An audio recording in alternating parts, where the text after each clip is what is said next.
நேற்று KLIA-2 விமான நிலையத்தில் ஏற்பட்ட தற்காலிக மின் தடைக்கு கேபிள் இணைப்பு தொடர்பான ஒரு மின்கசிவே காரணம் என MAHB எனப்படும் மலேசிய விமான நிலைய நிறுவனம் கூறியுள்ளது. எனினும் தொழில்நுட்ப குழு விரைந்து செயல்பட்டு மாற்று துணை மின் நிலையத்தில் இருந்து மின்சாரத்தை திருப்பி 28 நிமிடங்களுக்குள் நிலைமையை வெற்றிகரமாக மீட்டெடுத்தது. இச்சம்பவத்தின் போது விமான நிலைய செயல்பாடுகள் பாதிக்கப்படவில்லை. துணை ஜெனரேட்டர்கள் உட்பட அத்தியாவசிய மின் அமைப்புகள் உடனடியாக செயல்படுத்தப்பட்டன. இதனால் பயண பெட்டிகளை கையாளுதல், செக்-இன் முகப்புகள் மற்றும் விமான தகவல் காட்சிகள் போன்ற அனைத்து முக்கியமான அமைப்புகளும் தடையின்றி செயல்படுவதை உறுதி செய்ய முடிந்ததாக MAHB கூறியது.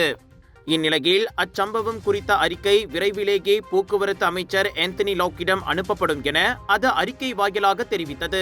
பிற்பகல் 2 மணியளவில் ஏற்பட்ட மின்வெட்டு ஏற்றுக்கொள்ள முடியாதது என ஆந்தனி லாக் முன்னதாக ஏமாற்றம் தெரிவித்திருந்தார். நாட்டின் நற்பெயருக்கு அது பாதிப்பை ஏற்படுத்தும் என்றார் அவர். பொது போக்குவரத்து துறையில் 15 நிமிடங்களுக்கு மேல் நீடிக்கும் எந்தவொரு தொழில்நுட்ப இடையூறும், குறிப்பாக நாட்டின் முக்கிய நுழைவாயிலில் ஏற்பட்டால் அது ஒரு பெரிய இடையூறாக வகைப்படுத்தப்படுவதாக அவர் குறிப்பிட்டார்.